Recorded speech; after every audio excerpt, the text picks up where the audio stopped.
नमस्कार. आज आपण FRA 2006 म्हणजेच फॉरेस्ट राईट्स ऍक्ट वन हक्क कायदा 2006 आणि CFR कम्युनिटी फॉरेस्ट राईट्स म्हणजेच सामुदायिक वन संसाधन वन हक्क हे दोन्ही अनुसूचित जनजाती व इतर पारंपरिक वन निवासी समाजांसाठी खूप महत्त्वाचे कायदे आहेत. मानव आणि जंगल हे यांचं नातं खूप आधीपासून आहे आणि त्या दोघांना एक दुसऱ्याची गरज भासत असते. म्हणजे जंगलाला संरक्षणासाठी आणि मानवाला जीवनासाठी. आणि म्हणूनच मानव आणि जंगलाचे नाते सदैव टिकून राहिले पाहिजे त्यासाठी काही कायदे आहेत. तर चला आपण त्याविषयी जाणून घेऊया. नमस्कार, मी राज्यसभा रिसर्च फेलो श्रेयस पन्नासे. अनुसूचित जनजाती आणि इतर पारंपरिक वन निवासी अधिनियम 2006 म्हणजेच वन हक्क कायदा 2006 या कायद्याचा मी अभ्यासक आहे.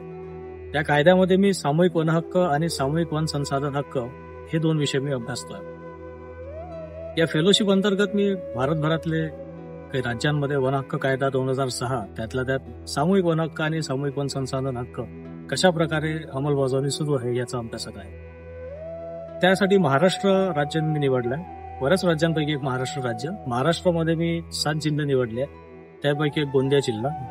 गोंदिया जिल्ह्यामध्ये मागच्या 10 दिवसांपासून आम्ही विविध गावांमध्ये भेटी देऊन राहिलो. भेटी दिल्यावर तिथले काही विविध विषय आमच्या लक्षात येऊन राहिले सामूहिक वन हक्क आणि संसाधन हक्क संबंध. तर ते विषय लोकांपर्यंत सोडवण्याच्या माध्यमातून कसे आपल्याला पोहोचता येईल, कसे लोकांच्याकडनं काहीतरी त्यांचे प्रश्न समजून घेता येईल आणि कशा प्रकारे हा पूर्ण डेटा शासनपर्यंत पोहोचवता येईल याच्या मी प्रयत्नात आहे. त्या अनुषंगाने आज देवरी पंचायत समिती येथे आम्ही एक छोटं चर्चासत्र आयोजित केलं होतं, ज्यामध्ये सामूहिक वन हक्क व्यवस्थापन समितीचे लोक आले होते. तर त्यांच्या समोर आम्ही विविध विषयाची चर्चा केली, कायद्यासंबंधित विषयाची चर्चा केली आणि त्यांना त्यांच्या गावाच्या परिस्थितीनुसार विभागून त्या विषयाचा एक अभ्यास आम्ही सुद्धा करून घेतो. मी ललित भांडारकर, वन पीपल फाउंडेशन नावाची आमची संस्था आहे, त्याचा संचालक. गेल्या 2014-15 पासून आमची संस्था मी वन हक्क कायदा 2006 यावर संपूर्ण गोंदिया जिल्ह्यामध्ये काम करतोय. आमच्या गोंदिया जिल्ह्यामध्ये आतापर्यंत 1032 सामूहिक जागांना मंजुरी प्राप्त झालेली आहे. त्यामध्ये जवळपास 1 लाख ते 1.5 लाख हेक्टर जागा ही सामूहिक वनहक्क प्राप्त ग्रामसभांना व्यवस्थापनाकरता देण्यात आलेली आहे. या वनहक्क कायद्यामुळे जे लोकांना उपजीविकेचे साधन वाढवण्याकरता मुख्य अधिकार आहेत, स्वामित्व अधिकार या वनहक्क कायद्याने दिले आहेत. त्याची अंमलबजावणीला आमच्या संस्थेच्या माध्यमातून आणि एकात्मिक आदिवासी विकास प्रकल्प कार्यालय देवरी यांच्या सहकार्याने संपूर्ण जिल्ह्यामध्ये वनसंवर्धन व व्यवस्थापन आराखडा तयार करण्याचं काम आम्ही सुरू केलं आहे. मुख्य वनहक्क कायद्याने लोकांना अधिकार दिले, पण ते अधिकार प्रस्थापित करण्याकरता लोकांना आपल्या जिल्ह्यामध्ये फार अडचणी निर्माण होत आहेत. जसं गौणउपजाचा मुद्दा घेतला तर त्या ठिकाणी वन विभागाकडून फार अडचणी आतापर्यंत झालेल्या आहेत. तिथं रोपणाचे कामं घ्यायचे आहेत, त्या ठिकाणी जी मनरेगाची यंत्रणा म्हणून आता ग्रामसभांना 30 नोव्हेंबर 2021च्या शासन निर्णयानुसार यंत्रणा म्हणून घोषित केलं आहे आणि अशा 28 ग्रामसभा मनरेगाच्या पोर्टलवर देवरी तालुक्यातली आणि सडक-अर्जुनी तालुक्यातली एक ग्रामसभा ते पोर्टलवर आलेले आहेत. पण त्याची अंमलबजावणी करिता विशेष सहकार्य जे मनरेगा, पंचायत समिती आणि तहसील कार्यालय यांच्याकडून व्हायला पाहिजे, त्याची अजून सुरुवात झालेली नाही आणि त्याची मागणी ग्रामसभांकडून वारंवार होत आहे. जर 28 ग्रामसभा पोर्टलवर आल्या, त्यांचेच कामं अजून 2 वर्ष 3 वर्ष लोटूनही जर होत नसतील, तर उर्वरित जे 1032 ग्रामसभा आहेत त्यांचं काम कधी होईल, ते ग्रामसभा कधी पोर्टलवर येतील, शासन त्यांच्याकडे केव्हा लक्ष वेधेल, हे एक मोठा प्रश्नचिन्ह आपल्या जिल्ह्यामध्ये आहे. दुसरी बाब, जे तलावाचे अधिकार ग्रामसभांना मिळालेले आहेत, जे सामूहिक वनहक्क प्राप्त क्षेत्रामधील तलाव आहेत, तलावाचा मुद्दा हा आर्थिक बाबीसाठी नाही, तर ग्रामसभांचे असं मत आहे की हे तलाव जर आमच्या अधिकारात आले तर आमच्या ग्रामीण भागातील आदिवासी आणि जे इतर पारंपरिक वननिवासी आहेत आणि ग्रामीण भागामध्ये जे लोक राहतात त्यांच्याकडे एवढा संसाधन किंवा पैसा उपलब्ध नाही की ते त्यांच्या आहारामध्ये माशांचा किंवा प्रथिनांचा पौष्टिकतेचा समावेश होऊ शकेल. पण हे तलाव जर ग्रामसभेला अधिकार मिळाले आणि त्यांनी जर त्या ठिकाणी मत्स्यपालनाची सुरुवात केली तर गावामध्ये गावातल्या लोकांना कमी दरामध्ये मासे त्यांच्या आहारामध्ये समाविष्ट होऊ शकतील आणि त्यांचा आहार त्यांच्या शरीर सुदृढ होऊ शकेल, ही संकल्पना ग्रामसभेची आहे. आणि वन हक्क समितीचे काही सदस्यांनी आपले मनोगत याबाबत व्यक्त केले आहेत. वन कापली गेली होती तिथं आम्ही आता नवीन वृक्षारोपण करत आहोत गेल्या वर्षीपासून. आधी तर आम्हाला माहित नव्हतं, पण आता जेव्हापासून कायदा आम्हाला माहित झाला, गेल्या वर्षीपासून माहित झाला आता, तेव्हापासून जिथं झाडे कापलेली होती तिथं आम्ही नवीन आता वृक्षारोपण करून नवीन झाडे लावलेली आहे. त्या झाडापासून गावालाही फायदा होत आहे आणि वनाला सुद्धा फायदा होतो. म्हणजे आम्हाला सुद्धा काहीतरी नाही का नवीन इन्कम जनरेट होऊन त्याच्यामधून, आणि पण मग ते संरक्षण दाखवत येतात. हा गाव एकदम म्हणजे व्याघ्र प्रकल्पाला लागून असलेला गाव आहे आणि त्यामुळे गौण उपज गोळा करताना आमच्या गावकऱ्यांना खूप वन अधिकाऱ्यांकडून त्रास सहन करावा लागतो. दुसरी गोष्ट, ऑलरेडी केंद्र सरकारने कायद्यामध्ये लिहिलेलं आहे की सीमा अंतर्गत आणि सीमारेषेच्या बाहेर गावालगत जे कुठलाही वन असो, तर कायद्याने आम्हाला म्हणजे हक्क दिला आहे की क्षेत्रात आणि क्षेत्राबाहेरील जंगलातूनही आम्ही गौण उपज गोळा करू शकतो. परंतु वन अधिकारी ह्या गोष्टीला मानायला तयार नाही, वारंवार आम्हाला त्रास देतात.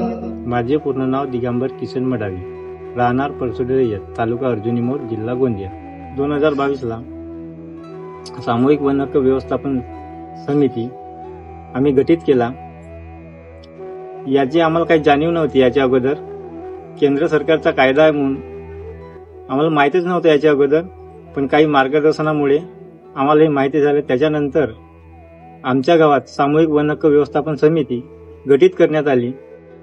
त्यानंतर पहिल्यांदाच तेंदूपत्ता कलेक्शन करण्यात आला, पण त्याच्यामध्ये काही अडथळे निर्माण झाले.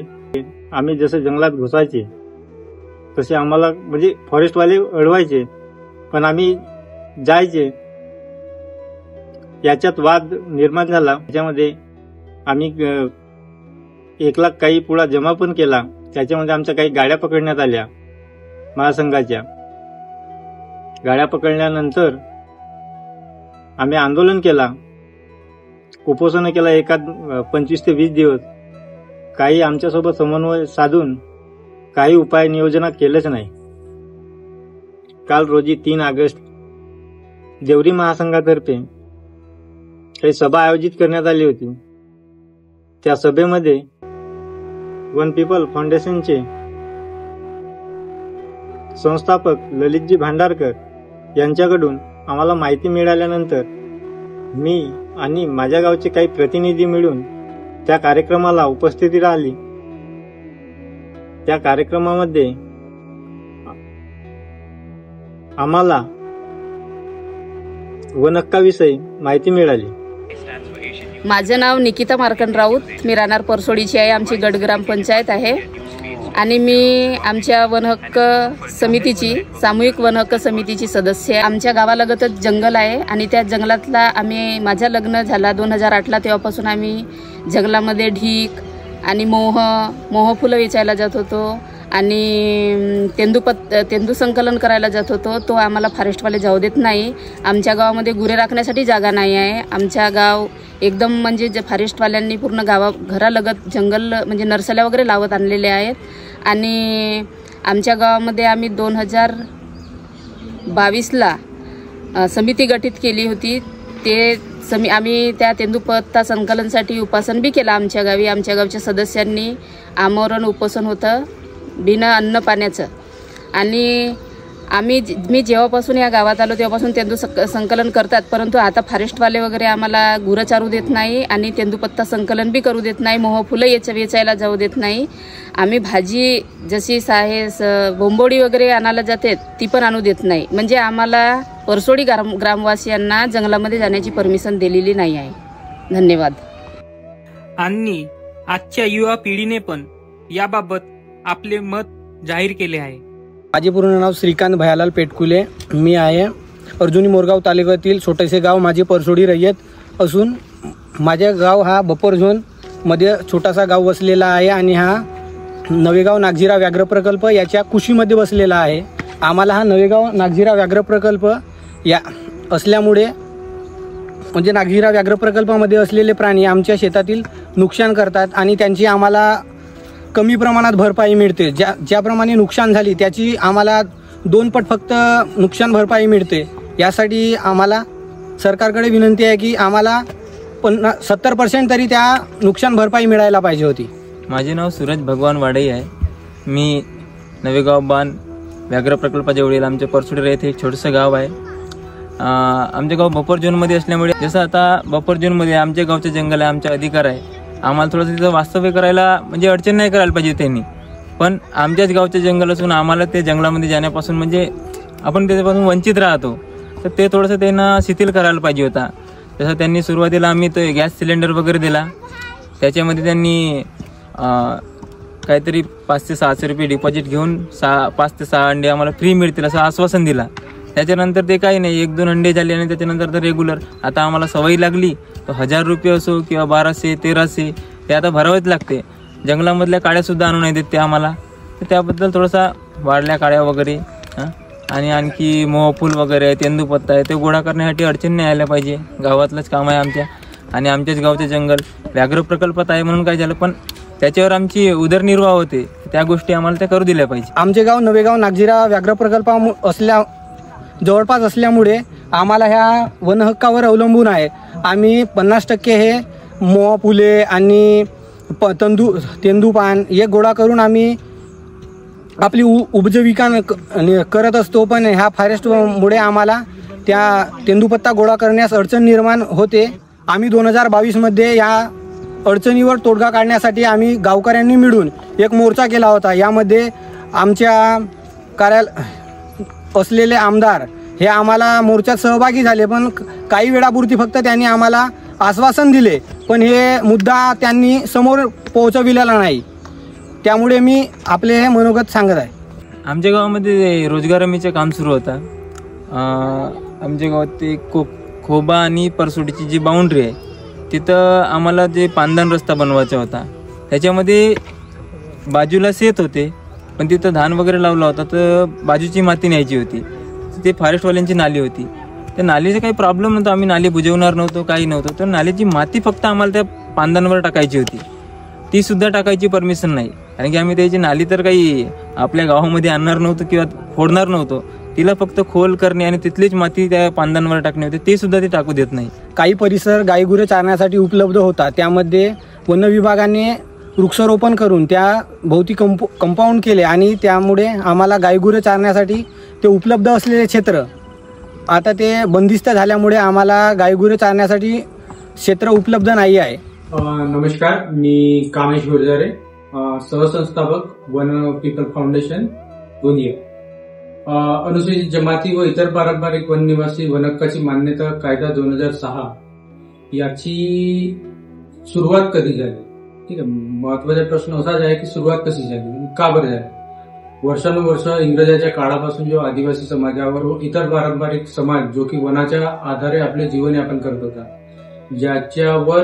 ज्याच्यामुळे त्यांचे जीवनयापन होत होतं, त्यांची प्रकृती परिस्थिती आटोक्यात राहत होती, या समावेशक परिपूर्ण त्यांचे जीवनयापन होते. तर वनहक्क कायदा आणण्यामागचा उद्देशच तो आहे की आदिवासी व इतर पारंपरिक वन निवासी समाज जो आहे त्याच्यावर जो पारंपरिक अन्याय झाला त्याचे परिमार्जन करण्यासाठी वनहक्क कायद्याची निर्मिती करण्यात आली.